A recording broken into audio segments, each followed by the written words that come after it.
Mga karag-karag, welcome back to my vlog. Isang maganda at mainit na tanghali sa inyong lahat mula dito sa Lasak City at of course, very mafula ang ating menopausal fashion destruction look sa mga latest kaganapan ngayon na pinag-uusapan, pinagchichikahan ng mga active na mga chismoso at mga chismosa sa social media. Mga karag-karag, susundan natin ang laban ngayon ni Chelsea Fernandez sa Miss Cosmo 2025.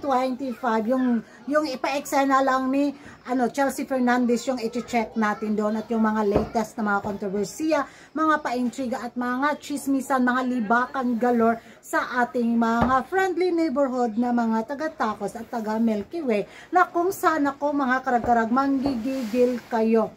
Dahil nga doon sa passaging ceremony ng Miss Cosmo 2025 na kung saan bumida yung kandidata natin si Chelsea Fernandez sa kanyang very sexy gown na kinundi na ng mga taga-Tacos area of responsibility na kapikat daw sa naging pag-gown ni Miss Universe Honduras 2025, mga karag-karag. Bakit daw pinasuot ang pins ng recycled gown na mula sa mga taga-Tacos area of responsibility? So, yun yung mga hanas nila. Hindi ko mawari kung ano yung pinagpuputak ng kanila mga butchi, pero kinumpara nila yung katawan ni Chelsea Fernandez at kay Miss Universe Honduras 2025 na kung saan mas bagay daw yung gown kay Miss Universe Honduras, hindi daw bagay sa pambato ng pins. Dahil mukha daw square si Chelsea Fernandez. At yung nanglait kay Chelsea Fernandez ay sobrang ganda. Very beautiful. Kaayos siya, Priyagaba. Hindi ko alam kung may mirror on the wall ba siya or kailangan natin siyang bigyan ng mirror in her wall. Kasi parang hindi siya nakasalamin. Kung makapanlait siya sa katawan ni Chelsea Fernandez, anong tawag sa katawan niya? Beautylicious? Beautylicious ko wala lang. Natawa lang talaga ako sa kanya na kung saan, hindi ko alam kung saan siya kumuha ng kakapalan ng kanyang face lock na kung makasabi siya sa katawan ni Chelsea Fernandez ay mukhang square. Ka-cute. Og bilbil, murag bilbil ni Kuragan.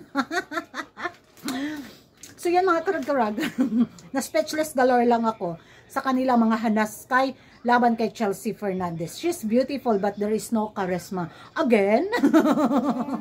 Again? Narinig ko na yan dati sa banat nila kay Atisa Manalo, beautiful but no charisma. Dito naman kay Chelsea Fernandez, ganon din yung linyahan nila. Ano ba yung giggle factor ninyo sa pins? What's wrong with you? 'Di ba? Kasi kung susmitahin natin, ewan ko kung ano yung pinaglalaban nila mga karag-karag. Unsa man ninyo ha?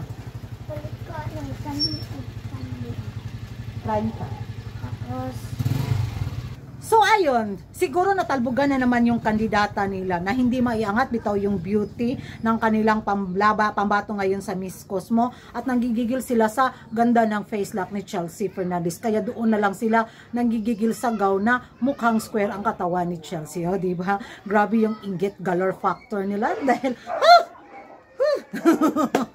So, habang nagmamasid ako sa mga kaganapan bitaw sa Cosmo mga karag-karag para sundan ang laban ni Chelsea Fernandez, very in front row kaayo si Chelsea Fernandez sa mga pa-eksena doon. Wag sabihin ni Bawang na may napupusuan siya ngayon sa Miss Cosmo candidate niya at baka candidate si Chelsea Fernandez sa corona. Wag kami. Di na kami mauoto. Pero in fairness naman, ang ganda kasi ng pambato natin. Kung itabi nga sa reigning queen nila ngayon yung si Kito, wala dyan. Murara dyan, trapuhan si Kito sa beauty ni Chelsea Fernandez. Katotohanan is reality. Pak, ganon. Diba? So, yun yung mga pa-eksena galore doon mga karag-karag na talagang gigil din ang mga taga-Tacos area of responsibility sa naging pa-gown ni Chelsea Fernandez sa sashing ceremony ng Miss Cosmo 2025. Magiging reaction ko sa nanglait kay Chelsea Fernandez mga karag-karag.